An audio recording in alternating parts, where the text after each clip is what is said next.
Madre vende a su hija ciega a un millonario, y la primera noche él hace algo que la deja en shock. Antes de comenzar la historia, comenta aquí abajo desde qué ciudad estás viendo este video. No olvides suscribirte al canal y dejar tu like. Buena historia a todos. El atardecer bañaba la pequeña casa a las afueras de Segovia con tonos anaranjados, mientras Martina Ibáñez recorría con sus dedos el contorno de la ventana. A sus 23 años, su mundo había sido limitado por aquellas paredes y por la voz autoritaria de su madre desde que perdió la vista 8 años atrás. «Martina, he encontrado un trabajo para ti», anunció Dolores, entrando en la habitación con pasos firmes que resonaban en el suelo de madera. «¿Un trabajo?», preguntó Martina, sintiendo cómo el corazón le daba un vuelco en el pecho. Las oportunidades que su madre le procuraba rara vez terminaban bien. «Cuidarás de un anciano en una casa grande, cerca del Alcázar. La paga es excelente y tendrás tu propia habitación», explicó Dolores con una sonrisa que Martina no podía ver, pero cuya falsedad podía sentir en el tono de su voz. Aquella noche, mientras empacaba las pocas pertenencias que poseía, Martina acarició el pequeño medallón que guardaba bajo su almohada, único recuerdo de un padre al que nunca conoció. Su madre siempre le había dicho que Tomás había fallecido antes de su nacimiento, pero algo en su interior le decía que aquella, como tantas otras, era una mentira más. La mañana siguiente llegó con el sonido del motor de un coche lujoso. Martina, guiada por el brazo firme de su madre, fue conducida hacia el vehículo. «Señor Montero, aquí está mi hija. Es trabajadora y obediente, tal como acordamos», dijo Dolores con un tono meloso que Martina conocía demasiado bien. «Es un placer conocerte, Martina», respondió una voz masculina grave y con un deje de frialdad que hizo que un escalofrío recorriera la espalda de la joven. El viaje transcurrió en un silencio incómodo. Martina sentía el peso de una mirada sobre ella, estudiándola, evaluándola. Sus manos apretaban con fuerza el bastón, único compañero en su mundo de tinieblas. Cuando el vehículo finalmente se detuvo, el olor a pino y tierra húmeda invadió sus sentidos. No había ruido de tráfico ni voces de transeúntes, solo el canto lejano de algunos pájaros y el susurro del viento entre los árboles. «Hemos llegado a tu nuevo hogar», anunció Héctor Montero mientras la ayudaba a bajar del coche. «Mi casa está bastante aislada, pero tendrás todo lo que necesites aquí». Los pasos de Martina resonaron en lo que parecía ser un amplio vestíbulo. El eco le indicaba que estaba en un espacio mucho más grande de lo que jamás había experimentado. «¿Dónde está el anciano al que debo cuidar?», preguntó con voz temblorosa. Un silencio incómodo precedió a la respuesta. «No hay ningún anciano, Martina. Esa fue una pequeña mentira de tu madre». La joven sintió cómo el suelo se tambaleaba bajo sus pies. «No entiendo. Mi madre dijo, tu madre y yo llegamos a un acuerdo. Ella recibió una compensación económica a cambio de que tú vinieras a vivir aquí, como mi compañía». Las palabras cayeron como un peso muerto sobre Martina. No era la primera vez que Dolores la utilizaba para obtener beneficios, pero nunca había llegado tan lejos. ¿Me vendió?», susurró, sintiendo cómo las lágrimas amenazaban con brotar. «Prefiero pensar que hicimos un trato que beneficia a todos», respondió Héctor con una voz que intentaba sonar amable, pero que no lograba ocultar su incomodidad. «Vivirás cómodamente aquí y tu madre podrá solucionar sus problemas económicos». Martina escuchó cómo los pasos del hombre se alejaban, dejándola sola en aquel vestíbulo desconocido, rodeada de sombras que sus ojos no podían distinguir, pero que su alma sentía cada vez más cercanas. En ese momento, comprendió que su vida acababa de cambiar para siempre, y no sabía si sería para mejor o para peor. Los días en la mansión de Héctor Montero transcurrían en un silencio solo interrumpido por el eco de los pasos y el tintineo ocasional de la vajilla durante las comidas. Martina había descubierto que la casa era enorme, con numerosas habitaciones y pasillos que iba memorizando lentamente, creando un mapa mental de su nuevo entorno. Héctor pasaba gran parte del día encerrado en su despacho. Era un hombre de pocas palabras, atormentado por fantasmas que Martina podía percibir en la tensión de su voz cuando hablaba. Al principio, Él se había sorprendido visiblemente al descubrir que ella era ciega, algo que Dolores había omitido convenientemente en su acuerdo. «No necesito tu lástima», le había dicho Martina con firmeza el segundo día, cuando notó la incomodidad en su tono. «He vivido así durante 8 años y puedo valerme por mí misma». Aquella afirmación pareció despertar algo en Héctor, un respeto silencioso que se tradujo en darle más espacio y libertad dentro de la propiedad. Una tarde, mientras exploraba el ala este de la mansión, los dedos de Martina tropezaron con algo que reconoció inmediatamente: las teclas frías y suaves de un piano. Con cuidado, se sentó en el taburete y dejó que sus manos acariciaran el instrumento, recordando las lecciones que había recibido antes del accidente que la dejó en la oscuridad. Sus dedos comenzaron a moverse por instinto, tímidamente al principio, luego con más confianza. Las notas de una melodía casi olvidada llenaron la habitación, transportándola a un tiempo más feliz, antes de las manipulaciones de su madre, antes de la oscuridad. Estaba tan absorta en la música que no percibió la presencia de Héctor hasta que habló. «No sabía que tocabas el piano». Martina se sobresaltó y sus manos se apartaron bruscamente de las teclas. «Lo siento, no debí». «No, por favor», continúa. La voz de Héctor sonaba diferente, más suave, casi vulnerable. «Hace años que nadie toca ese piano. Era de mi madre». Martina dudó un momento antes de volver a colocar sus manos sobre las teclas. Esta vez tocó una pieza de Chopin, dejando que la música expresara todo lo que las palabras no podían. Cuando terminó, el silencio que siguió estaba cargado de una emoción nueva, indefinible, pero poderosa. «¿Dónde aprendiste a tocar así?», preguntó Héctor, sentándose a su lado en el taburete. «Mi padre me enseñó cuando era pequeña, antes de...». Se detuvo, recordando que según su madre, su padre había muerto antes de que ella naciera. Era una de las muchas mentiras que había descubierto con el tiempo. «Antes de que mi vida cambiara». Los días siguientes trajeron un cambio sutil, pero significativo. Héctor comenzó a pasar más tiempo fuera de su despacho, buscando momentos para escuchar a Martina tocar. A veces hablaban, compartiendo fragmentos de sus vidas como piezas de un rompecabezas incompleto. Martina descubrió que Héctor era un empresario exitoso cuya vida había quedado marcada por el abandono de Clara, una mujer que lo había dejado por su fortuna y lo había traicionado con uno de sus socios. Desde entonces, se había encerrado en su mansión y en su trabajo, evitando cualquier tipo de conexión emocional. «La soledad puede ser ensordecedora», comentó Martina una tarde después de tocar una pieza particularmente melancólica. «A veces, cuando vivía con mi madre, el silencio pesaba tanto que me costaba respirar». «Entiendo ese sentimiento», respondió Héctor, y por primera vez desde que había llegado, Martina sintió que realmente había alguien escuchándola.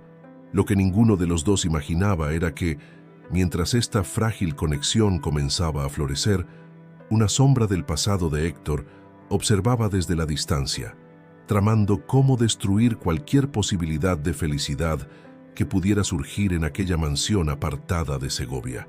Clara Romero había descubierto a través de sus contactos que Héctor tenía una nueva invitada en su casa, y no estaba dispuesta a permitir que nadie ocupara el lugar que ella consideraba suyo, aunque fuera un lugar que ella misma había abandonado hacía años. El sonido de tacones resonando agresivamente sobre el mármol anunció la llegada de Clara Romero a la mansión. Martina, que practicaba en el piano, sintió cómo se tensaba el ambiente instantáneamente. «Así que esta es tu nueva adquisición, Héctor».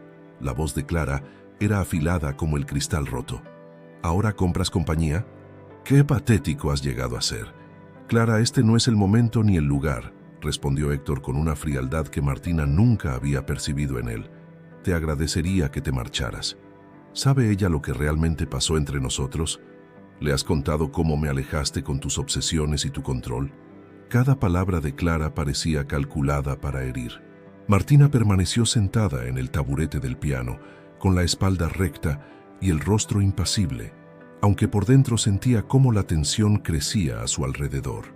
«No necesito saber nada», intervino finalmente, con una calma que sorprendió incluso a ella misma. «El pasado pertenece a quienes lo vivieron. Clara soltó una risa despectiva. Querida, ¿ni siquiera te importa que este hombre te haya comprado como si fueras una mercancía? ¿Sabes cuánto pagó por ti? $500,000. Un precio alto para alguien con tu condición. Las palabras golpearon a Martina como un puñetazo físico. Sabía que había sido parte de una transacción, pero escuchar la cifra hizo que todo fuera dolorosamente real. Clara, basta. La voz de Héctor tembló de ira contenida. ¿Y qué harás si no me detengo?, desafió ella. ¿Sabes, Héctor? He visto a tu pequeña ciega caminando sola por los jardines. Se mueve con sorprendente facilidad para alguien que supuestamente necesita ayuda constante. Me pregunto si realmente es tan indefensa como parece. El silencio que siguió fue pesado. Martina sintió el peso de la mirada de Héctor sobre ella, llena de preguntas no formuladas. «Saldré un momento», anunció Clara con falsa dulzura. «Os dejaré para que aclaréis vuestras mentiras». Cuando el eco de sus pasos se desvaneció, la tensión entre Martina y Héctor se volvió casi tangible. «¿Es cierto lo que ha dicho? ¿Puedes moverte con facilidad por el jardín?», preguntó él finalmente. Martina suspiró profundamente. «No te he mentido sobre mi ceguera, si es lo que estás pensando, pero he aprendido a orientarme siguiendo sonidos, olores y texturas. He cartografiado mentalmente este lugar durante semanas. Es mi manera de mantener algo de independencia». «¿Por qué no me lo dijiste?». «¿Por qué debería?», replicó ella con una amargura repentina. «Soy una propiedad que has adquirido, no alguien a quien debes explicaciones». Las palabras quedaron flotando entre ellos como fragmentos de hielo. «Nunca te he visto como una propiedad», murmuró Héctor finalmente. «Entonces, ¿qué soy para ti?». La pregunta quedó sin respuesta cuando el teléfono de Héctor sonó insistentemente. La llamada parecía urgente. Su rostro se transformó en una máscara de preocupación. «Tengo que irme. Ha habido un problema en la empresa», dijo apresuradamente. «Hablaremos cuando regrese». Los días siguientes fueron una tortura para Martina. Clara había sembrado la semilla de la duda y la ausencia prolongada de Héctor solo alimentaba su ansiedad. Finalmente, decidió que era el momento de enfrentar su pasado y su presente. Cuando Héctor regresó, lo encontró en el despacho, aparentemente exhausto tras días de crisis empresarial. «Necesito hablar contigo», anunció ella desde el umbral. «Martina, no es el mejor momento. Nunca lo será si seguimos posponiendo la verdad». Con voz firme pero quebradiza por momentos, Martina le relató cómo a los 15 años su madre la había enviado a trabajar para un hombre que abusó de ella. Cómo había huido desesperada, sufriendo el accidente que le arrebató la vista. Cómo su madre la había mantenido aislada desde entonces, controlando cada aspecto de su vida, hasta finalmente venderla a él sin el menor remordimiento. «No soy una víctima indefensa, Héctor. He sobrevivido a cosas que no puedes imaginar, pero tampoco soy un objeto que pueda comprarse y venderse». El silencio que siguió a su confesión pareció eterno.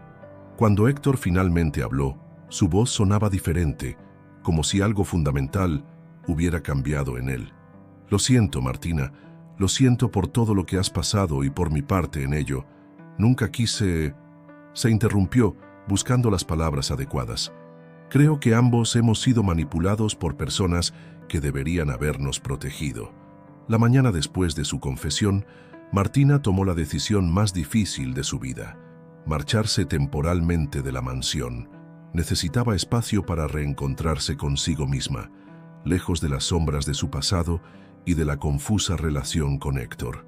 «Volveré cuando sepa quién soy realmente y qué quiero», le dijo mientras él la acompañaba a la puerta principal. «¿A dónde irás?», preguntó Héctor con un tono que revelaba preocupación genuina. «Hay un centro de apoyo para mujeres en Segovia. Me han aceptado como residente temporal. En Esperanza Viva, un refugio para mujeres en situación vulnerable, Martina conoció a Rafael Toscano, un psicólogo que se convirtió en su guía a través del laberinto de sus traumas. Por primera vez, alguien la escuchaba sin juzgarla, ayudándola a entender que su valor como persona no dependía de la utilidad que otros vieran en ella. «El dolor que has experimentado no te define, Martina», le dijo Rafael durante una de sus sesiones. «Es una parte de tu historia, pero no es toda tu historia.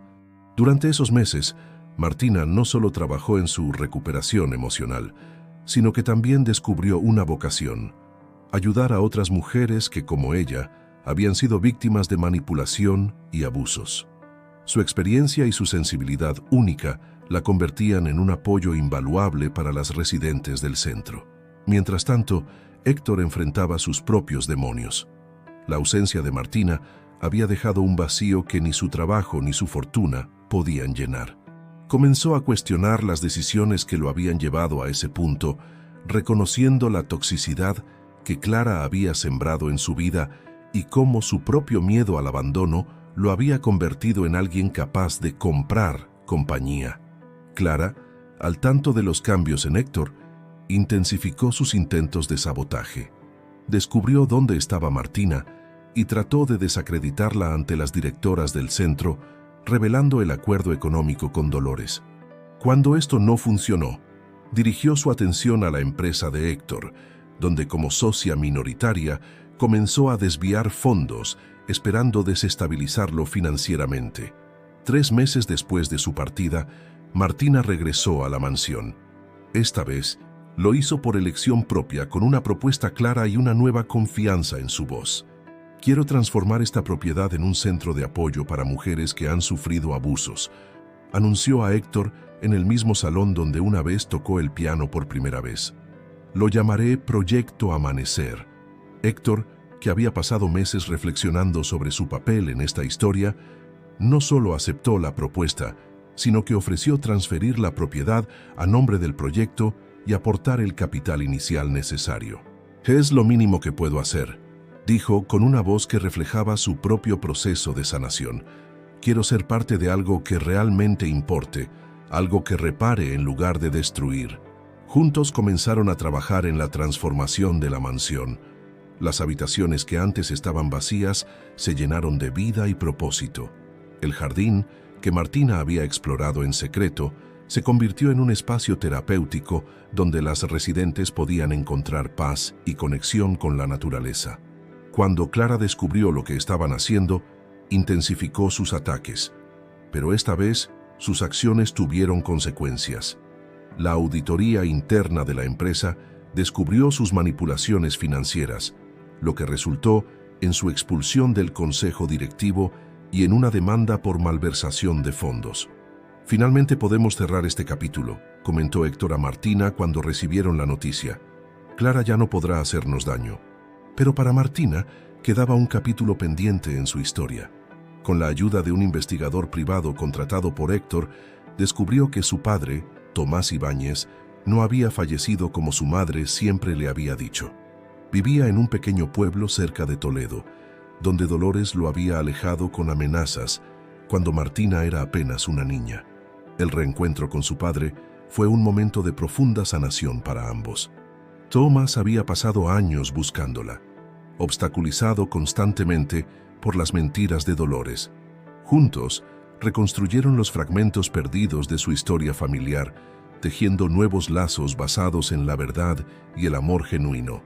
Un año después de su regreso a la mansión, el Proyecto Amanecer se había convertido en un referente nacional para la recuperación de mujeres traumatizadas. Martina, ahora directora del centro, había encontrado su propósito: transformar su dolor en una luz guía para otras.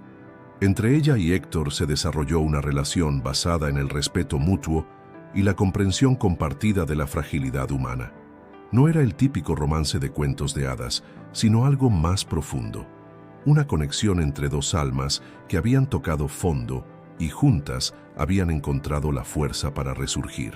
La música seguía siendo su lenguaje común.